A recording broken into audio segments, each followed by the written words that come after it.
Welcome back, everybody, to another episode of MB2 Underground. I am Sarah Kiefer. What's happening, Miss Kiefer? And I am Joe Fox. Howdy ho. How you doing? Dope. How are you doing? Feeling good? Feeling great. How's that coffee? Caffeinated as hell, baby. Nice. Let's go. All right, making the conversion. No Yep. Celsius. No, I think Impressive. it's time to give it up. Good for you. Proud It's of you. time. Proud of you. So, Miss Kiefer, I am pretty psyched. We have a very, very special treat today. Oh, I know. I've been looking forward to this.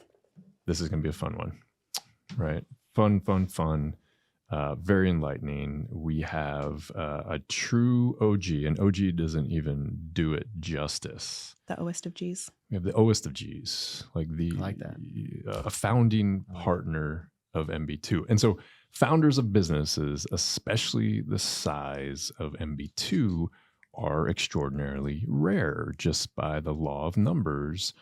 Most businesses fail, right? And again, most businesses, not only do they fail, but very few of them get to the point where MB2 is from a size perspective, right? That's what I hear. And so it's pretty darn special to be able to have a founder and talk to them about all the cool stories, the vision and such. So, but Wait, there's wait. also... Are we in the presence of greatness? We are. That's my point.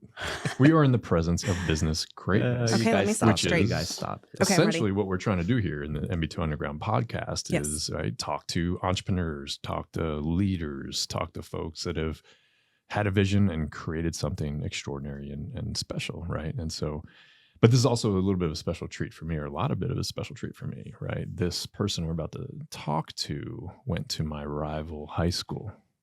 And so I have a little bit of a love-hate thing happening here, right? Okay. I'm a Plano Wildcat, and the person we're about to talk to is A Plano Panther. the pride of the Plano East Panthers, Dr. Mauricio Dardano. Welcome, sir. Thank you so much, guys. Thank you for having me. Excited to be here and share a few minutes with you guys. Thanks so much for coming. Okay. Yeah. Plano. P-Town. What do y'all think? What was like that? Well, sorry, I'm too young. Never mind. My school didn't exist when y'all were in school. I was going to say like what was Saxy to you guys, but Nothing. didn't exist. Garland. Saxy? Mm-hmm. Allen? Saxy. It was Garland, wasn't it? Garland? It's Garland ISD, but it's in Saxy, Texas. Yeah. Yeah. So size-wise? I mean, that was a What's small the big school. school? So back in that day, Plano East were I think the largest In high the schools state. in Texas. But Yeah. what's like the A ranking? 5A? 6A. I think there's 6A. like I think we were 5A. I don't think there was Yeah. 6A at the time. Yeah. Yeah. Hey, really appreciate you taking the time, man. Yeah, no, I'm excited. So, This is great. to kick us off, tell us how you met Dr. V.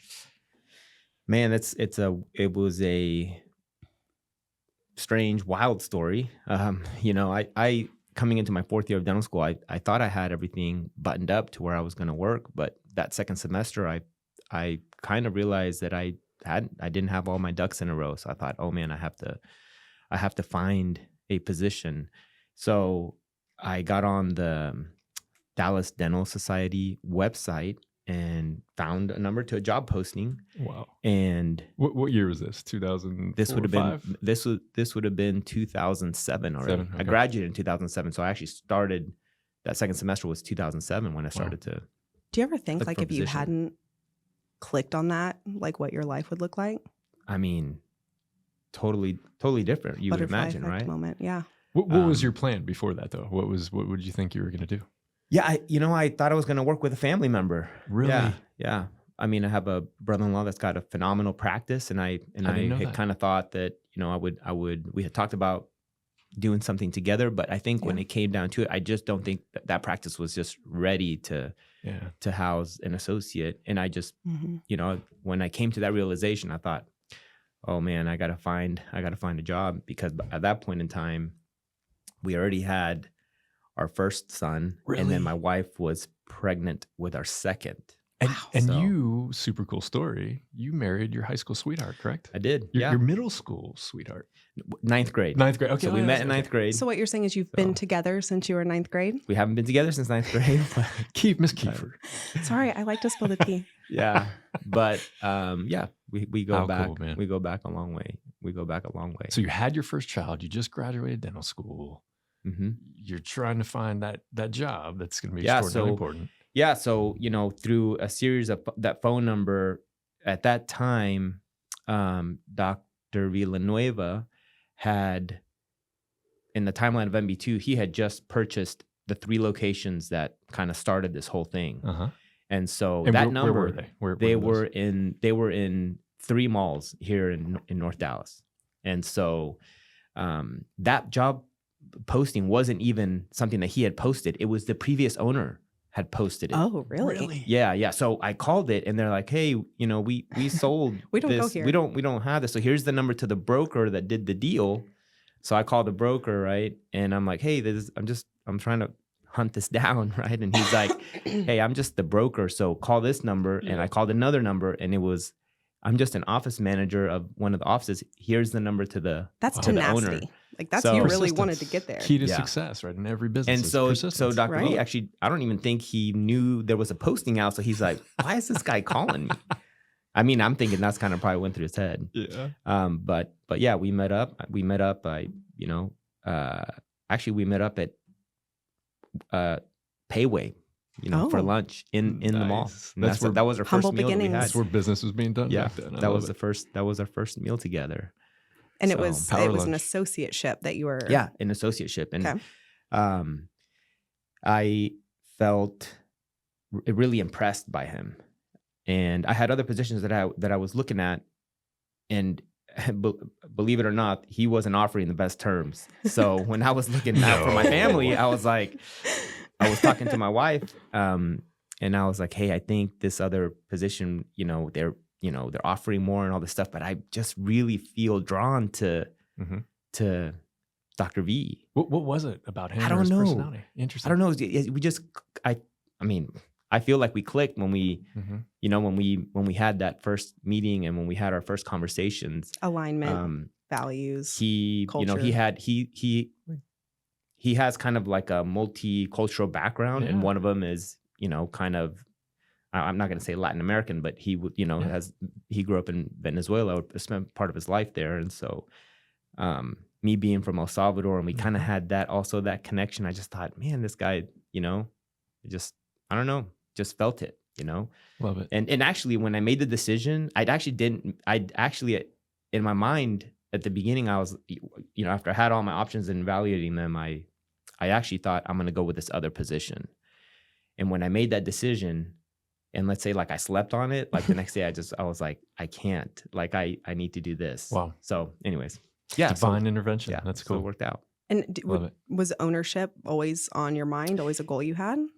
Of course, yeah, right. I mean, dentists go to dental school with the thought that you're going to come out and become an owner and have an awesome practice and all that. But Do all dentists really? I Truly, think so. Really? Yeah. At least I feel like when Yeah. I was in dental school, I don't know if that's still the thought. But yeah, I guess your Process. career path has 2 Yeah. options: associateship or ownership. Yeah. But there's something that I learned by interacting with Dr. V that's not something that you learn in dental school, which is kind of the business side of things. Mhm. And that first year was so valuable for me, working for him, because I saw this kind of other side of dentistry, and I thought, oh man, there's like this other path where you can really kind of focus on the business side of things, Mhm. and I felt like it could put me on a different trajectory. Yep.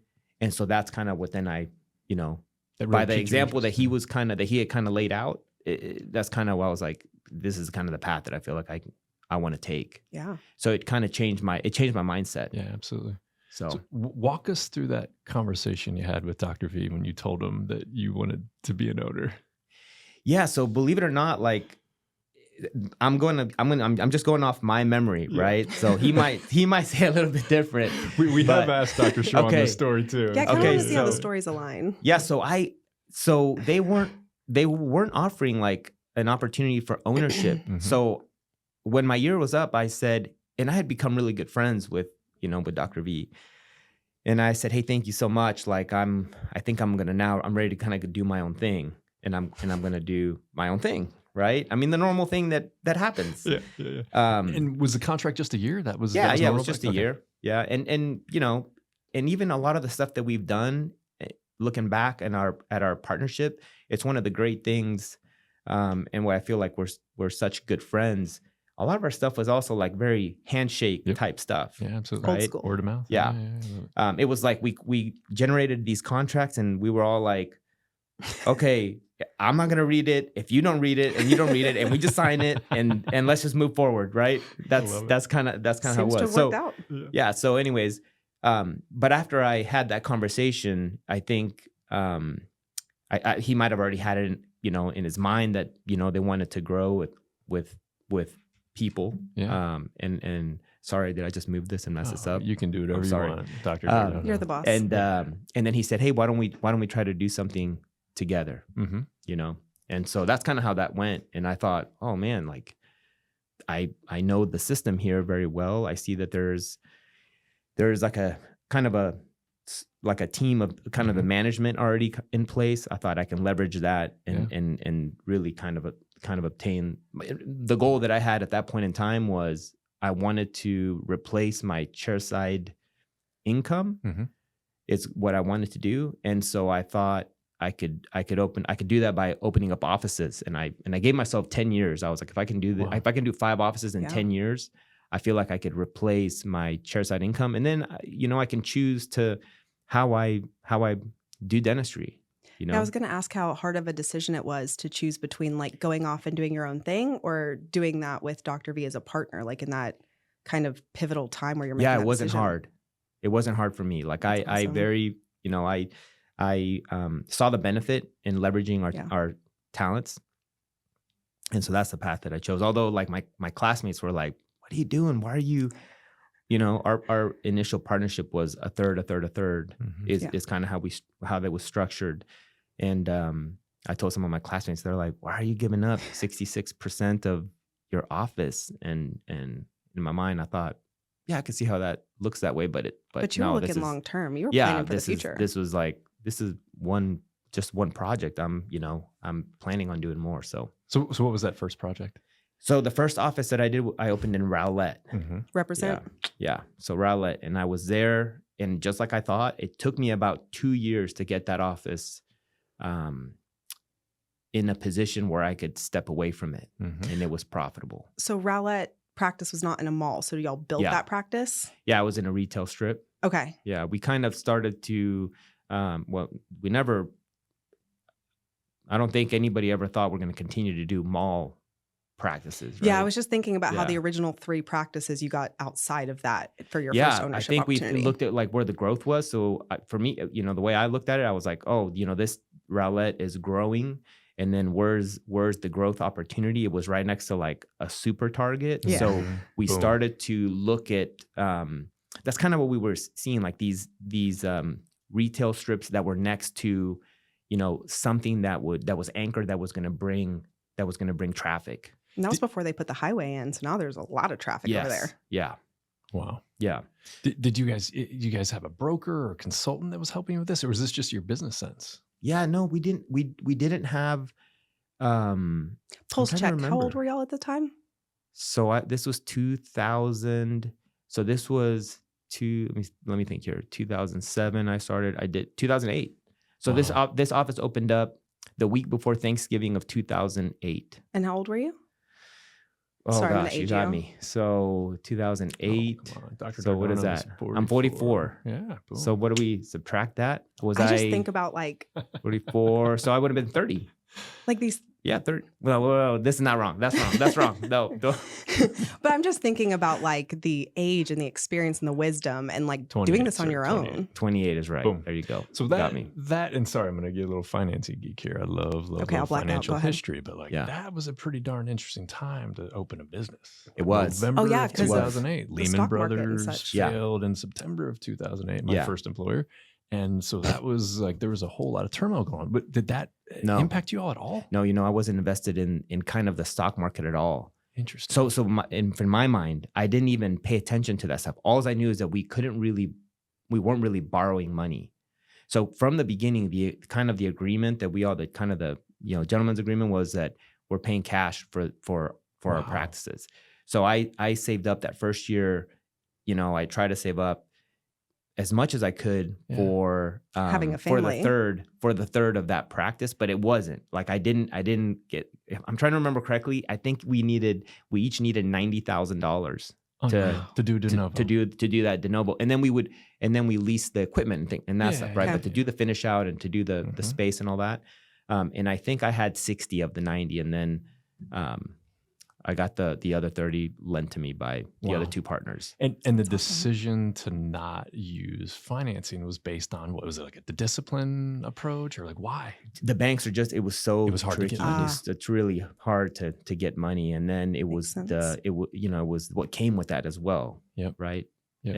And how you were then kind of, I don't want to say working for the bank, but you were at their mercy. Yeah. 100%. Yeah. So even after that, after that project, it was, and as all this was evolving every day, because this was obviously the beginning, and there's no playbook to what happened with MB2, right? So when we did that first project, when we were ready to do the next project, it was like, we can only do the next project when we have the cash to do the next project. So that was the limiting factor. It's awesome. That discipline is pretty special. Yeah. Wow, good for you. Did it take you 10 years to get 5 locations? It took me a lot less than 10 years. Yeah. Tell us about that. What was the next? What was the next one after Rowlett? So after Rowlett, that took me about, like I said, it took me almost 2 years to step out of that one. Actually, I think it took me 18 months. I brought my first associate in a year in, and then I took a step back, and I was kind of the second position in the practice. Mm-hmm. And then until I got that one built up enough to where I could bring another associate in. Wow. And then at that point, when I was stepping away and the practice was doing really well, and then my next location was in McKinney, and I almost did McKinney, and I did another location, Greenville, at the same time. Mm-hmm. Oh yeah.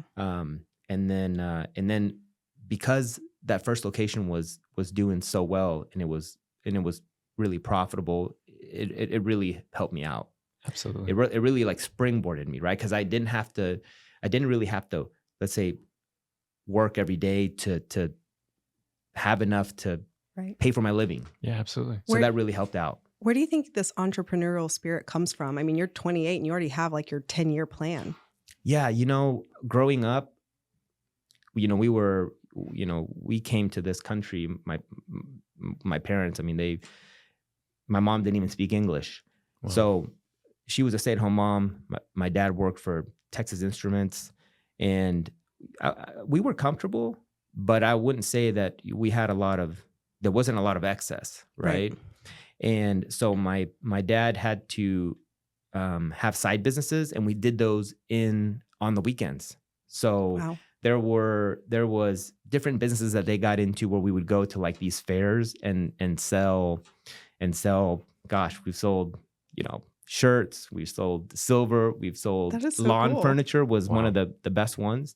And then they got into food too. They started selling gyros and whatever at these things like the Plano Balloon Festival, right? Exactly. Like that was one of the ones that we went to. Yeah.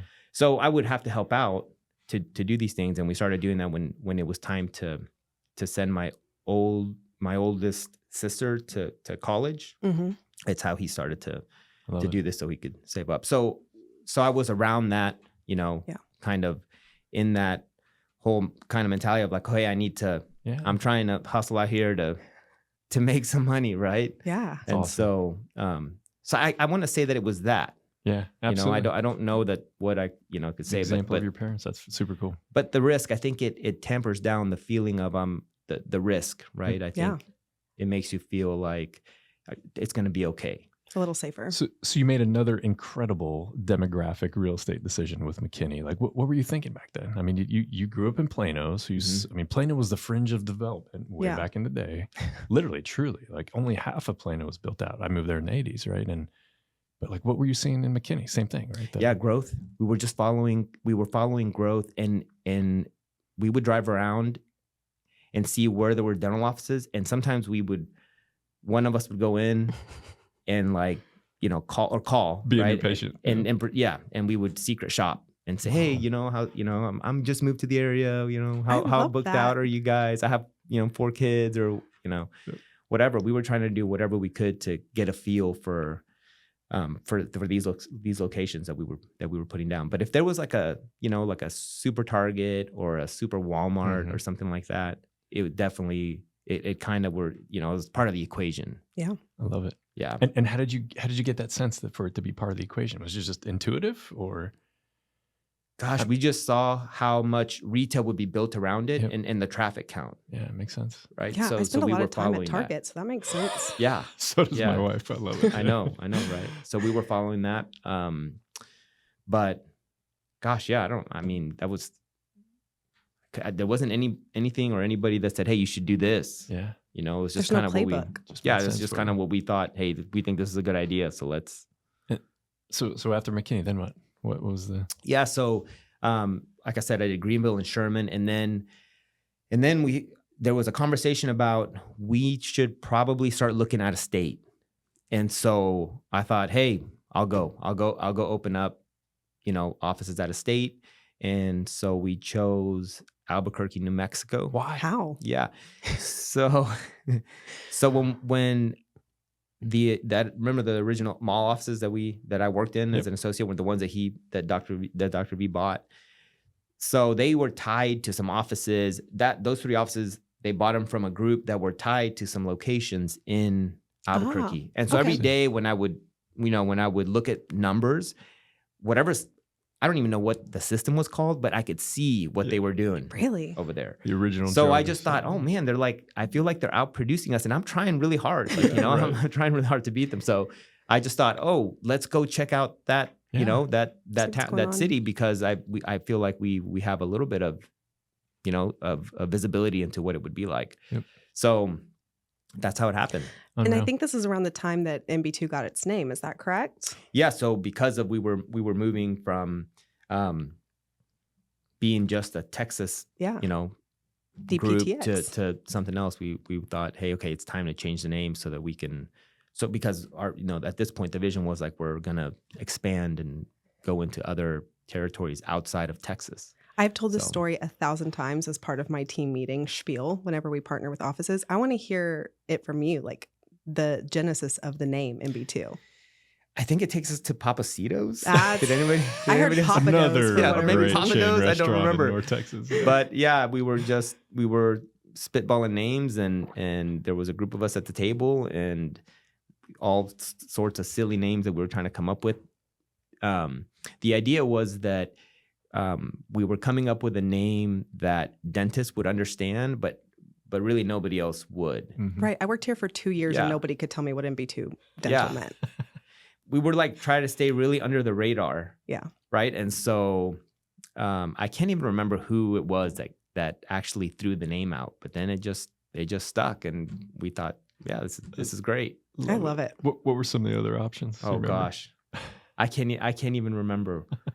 Mulberry Molar Dental or something. I don't even know. I love it. Mulberry. Yeah. So as the organization is growing and really thriving, you guys are expanding in other states. What were some of the biggest challenges, right? I'm sure it was extraordinarily exciting, but what were some of the roadblocks, the hiccups for y'all? So, at one point our associates then wanted to grow and do the same thing that we were doing. And so there was kind of the first kind of hurdle is how do we change the partnership that we have so that we can include the associates that are thriving in this model, but wanting to do the same thing. Wanting to do the same thing. And then it was, another roadblock was that because we started here local in Dallas, there was Dr. Shawan, and then there was a couple of other doctors, and we kind of have carved out our area where we thought we were going to be. And so when one of our associates they would ask like, hey, can I, can we join somehow? We were like, yeah, but we have to find an area for you to be able to do your 4, 5, 6 locations. Metroplex is taken. Yeah. Yeah. It was taken. And so, there was a little bit of a hurdle there for them to trust us that we could, kind of replicate what we were doing, but like outside of DFW. Mm-hmm. And so that was one, but that was something that, once we did a few of those and ironed that out, it was, we could scale that. Wow. So recruiting and retaining associates is not easy, right? What was your magic sauce? No. It seems like that was a big deal for you all. And Yeah. We had a pretty good relationship with the dental school here in Dallas. So we've had a dinner there. I think, gosh, at that point in time, we were having this dinner every year. wow. And we had a connection with the, every senior class that was coming out, right? Because they would connect us to their class president.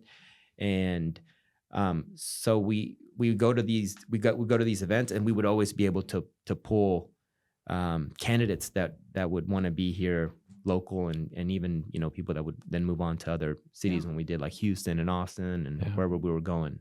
So that really helped out a lot. And then for whatever reason at that time, our practices were busy, so they would do well. Yeah. And so that also helped. It was an easy sell. Yeah. And then if one person, comes on board and they do well, and then they tell their buddies about it that are, a couple classes behind them, they were very interested in coming on board. Mm-hmm. Sounds like you made a lot of really good investments. Do you think you have a history of really good investments? I heard something about a pizza business. Yeah. This is one of those things that I've heard like whispers about, but I've never heard the actual I story. can't wait for this. I would say that I've learned that sometimes I just kind of need to stay in my lane, but hey, you're not gonna make a hit if you don't step up to the plate. Yeah, right? take a swing. What was the pizza concept? Gosh, I one of the jobs I had always growing up was working at a pizza place. What I did that pizza through place? college, and I worked in CC's? no, it was called Me and Ed's Pizza in Plano. Oh, interesting. You probably I don't know it. even know it. It's changed to something else now, but I helped make pizzas. I delivered pizzas. I did all the stuff, right? And then in college, I that was one of the jobs I had too, was delivering pizzas. And so I don't know why. In my mind, I thought in college, if for whatever reason things don't go as planned, I'm gonna open Pizza parlor. some Plan B. some pizza places or whatever. Well, what's your favorite pizza while we're on the topic? I mean, I would say that You've been all over the world. I mean, you're a traveler. But where? What? Oh, like an actual place? Yeah. Oh my gosh, that's a good question. I don't know. We went to some place in Boston that they said was the #1 rated pizza, like online ever at anywhere, right? And I don't even remember the name of it. And it was good, but man, I am not picky. Like I will. You like your pizza? I like food in general. So I'm, all pizza's good pizza. In my opinion, I agree, man. Some people are very picky about pizza, but I like pizza. So what was the pizza business? Yeah, we just opened up a pizza place. Oh, okay, like a brick and mortar. Y'all are pizza people now. Yeah, and I mean, we did it all wrong, right? How so? Dentist we just did it all cooking pizza. wrong. We just took too much space. Yeah. We just did, we thought we had the person that was going to run it and be there, and that was part of the reason why it didn't do well is we had to switch that person out at some point. We took too much space. I mean, this is like the school of hard knocks, right? This is how you learn. We took our lumps and our bumps from this. But I think if I was to do it again, I feel like we could make it work. But we're not going to. We're not going to try this again. You learned that lesson. We learned that lesson, though, man. Right? Yeah. So that's what entrepreneurs do, right? Like you said, they take big swings. And you learned, as you went. We did, and I feel bad. I don't know what everybody else has said, but I almost feel responsible for that, and so I feel bad about it. Well, I feel bad that I dragged everybody by trying to sell that idea. I think you probably had fun, but I don't know. I worked at CC's for 2 years, and I feel like I probably would have thought something similar. Like this has got to be a good investment. Yeah, it was right? great when we showed up and we ate our own food. Right, and we left. We weren't responsible for the success. Well, I mean, you learn. You've had a lot of experience with like good and bad investments. What advice would you give to somebody who's trying to evaluate whether an investment's a good one to make? I would make sure now that there's been some good due diligence done on that investment.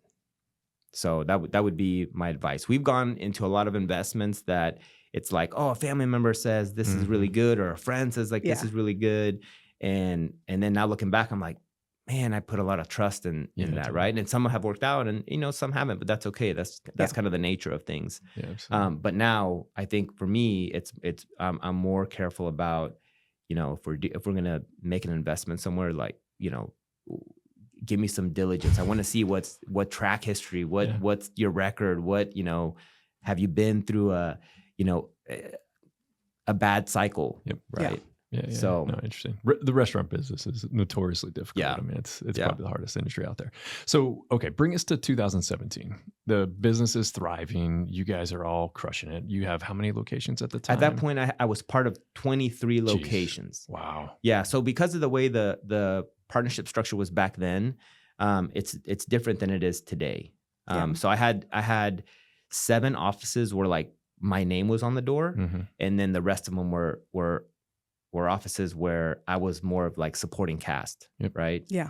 So at that time, talk us through the thought process, right? Private equity is knocking on the door. You all are considering taking outside capital, right? Walk us through that. That was a big change for y'all. Yeah, it was. We had at that point in time our growth trajectory was a way that we realized that we just couldn't keep up with the growth with our own cash because we hadn't taken any money from anybody. Wow. So, it was we were doing well. I was personally doing really well by the looks of it, and I was because I was investing a lot. But I honestly felt poor, asset rich, cash poor. Yeah, because every time I had money, it was like, oh, okay, now we're going down. We're gonna go down into this new location. And you then weren't over liquid. Here, yes, all your assets were tied up.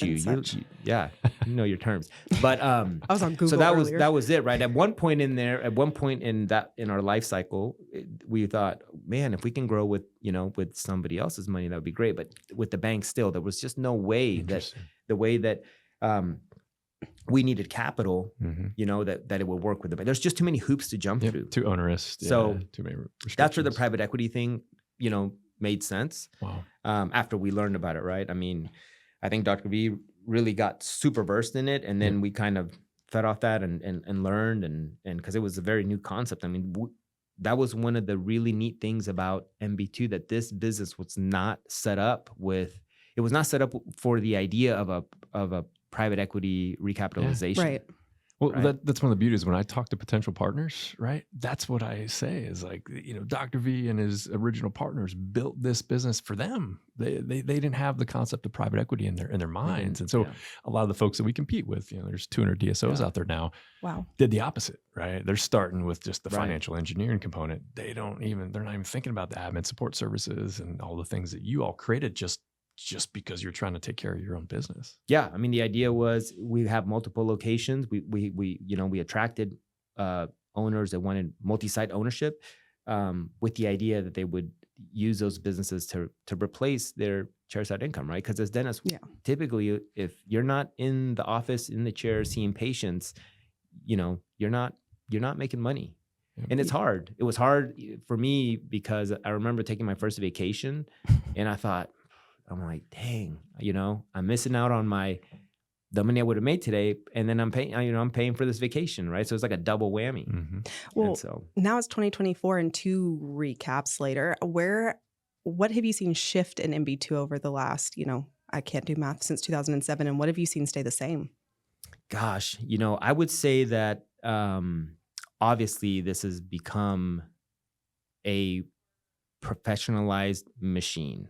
Right. If we go back to 2007, I mean, where whatever level of involvement, let's say I had in any type of decision making, I'm nobody that should be making decisions for this, right? True. That's how I feel. Yeah. I'm not a business guy. Well, right? But you know what I mean? Like I don't have any type of sophisticated training for that. And this business has morphed into, I mean, look at, all you guys. I mean, it's amazing, right? I come here and I'm so proud of what this has become. It makes me so happy that I was lucky enough to be a part of this organization. So that's probably what's changed the most, right? That this is a very well-oiled machine. I mean, Dr. V has done a phenomenal job. I don't think anybody else could have done what he's done. What stayed the same? I feel like the culture has stayed very much just like the way it was when we started. Yeah. I don't know if we could fit Papacitos anymore, but. Oh, yeah. I was going to say we just run out all of them. Yeah. Yeah, exactly. Wow. But that whole, that culture component has been such an important piece, for the way that this, how this company has evolved, and how we've kept that same culture. Just before it was, mainly just kind of the doctors. Yep. And now it's awesome to see that it's the doctors and all the staff, that's here. So we close our 718th and 719th locations today. We close our That's partnerships on Friday. Woohoo! Can you play like every a Friday. celebration sound? No, right. Whoa. I had no idea we had sound effects. You better keep that away from me, Pepper Pat. So, could you ever imagine you'd be here? I mean, in 2017, you had like 85. Yeah. No, my idea for me personally, no, I didn't see past that. And that's where I feel like Dr. V I've been so fortunate that I met him and got to work with him, because he definitely is a pusher, man. He's a motivator. And so I appreciate that. I was very much in the mentality of like, I want to get to, I kind of set a goal and I want to get to that goal. And then I kind of want to, go to I'm Fiji, good, I'm good. But no, like I love Dr. V's mentality where it's like, no, sorry, that's not enough. Like I want more for you, What right? can we do I want next? more out of you and I want more for you. Yeah, absolutely. So yeah, I feel super fortunate that I've got to rub shoulders with him for all this time. Yeah, some of the best entrepreneurs in history. Have the same outlook, same perspective, same mindset, and same motivation tactics. The Steve Jobs of the world, right? That's what they're known for. Like never settling. Right? I think he just settling. compared you guys to Steve Jobs. Yeah, Okay. That's abundantly fair. That's a combo. Before right we there. wrap up, fun questions. You have probably been to more owner events than anybody at MB2. Do you have like a core memory or fun memory that sticks out in your head? I think one of my favorite trips was the one that we did after our 2017 private equity event. Is that we went Maui? to Maui. Yeah. Wow. It was just such a,